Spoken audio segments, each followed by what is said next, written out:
राजकारण करायचं. आपण राजकारण करत असताना तालुक्यातल्या संस्था मारून चालत, त्याच्या मागे काही राजकारण नव्हतं, टोकाचं राजकारण होतं.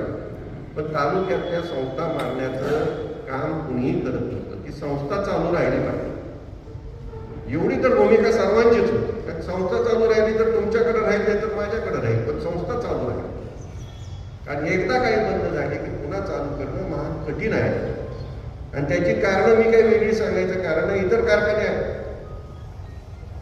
आज ऊस उत्पादकाला जे 20 वर्षापूर्वी 25 वर्षापूर्वी जी काही परिस्थिती होती की ह्याच कारखान्याला माझा ऊस घातला पाहिजे, माझ्या ऊसाशिवाय ह्या कारखान्याशिवाय मला पर्याय नाही, ती परिस्थिती राहिलेली नाही.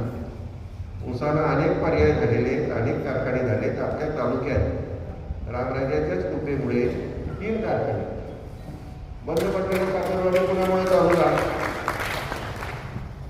दत्त इंडिया जर आलं नसतं, NCLT मधून त्यांनी घेतलं नसतं तर दत्त इंडिया चालू झाला असता का? आज तो जवळपास 13-15 कुठं त्याची मदत चालली आहे, पूजन झालं, सगळं झालं, तो संपूर्ण परिसर बदलून गेला. ऊसाचा दर आता फिल्टरला ठरायला लागला. ही परिस्थिती त्या दत्त इंडिया कारखान्यातून झाली. हा काय कुणाला त्या ठिकाणी मोठं करण्यासाठी नव्हे तर आपल्या ऊसाला योग्य मोबदला मिळण्यासाठी ही सर्व व्यवस्था करण्याचा प्रयत्न होतो. त्यातून कोण मोठा होतोय कोण होत नाही हा विषयच नाही. तुमच्या ऊसाला दर मिळतोय का, तुमच्या कामगाराला वेळेवर पगार मिळतोय का, हा खरा महत्वाचा प्रश्न. आपण काही कोणाच्या खाजगी व्यवसायामध्ये जात नाही. तुम्ही तुमचं टाका एकदा, काय तुमची आर्थिक परिस्थिती एकदा सर्वांसमोर टाका. ती काय कोणाला समजत नाही अशातला भाग नाही. त्यामुळे सक्षम जर त्या ठिकाणी लोक आली तरच हा व्यवसाय चालणार आहे. आणि त्याकरता आपण तो प्रस्ताव दिला होता. तो प्रस्ताव त्या ठिकाणी शासनाने काही कारणाने मान्य जरी केला नाही किंवा आपल्याला तसाच तो हँगिंग ठेवला, तरंगत ठेवला, तरी सुद्धा आपण आपला चालवण्याच्या दृष्टीने जे प्रयत्न चालू आहेत त्याला आपण सर्वांनी जर हातभार लावला तर नक्कीच त्यामध्ये यश मिळेल असा मला विश्वास वाटतो.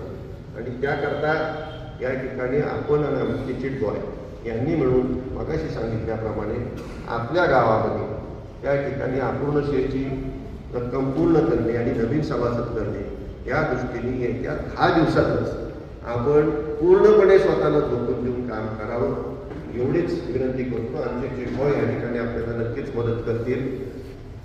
त्याविषयी संपूर्ण चेअरमन साहेब आणि चेअरमन हे लक्ष घालून ते काम नक्कीच त्या ठिकाणी करतील.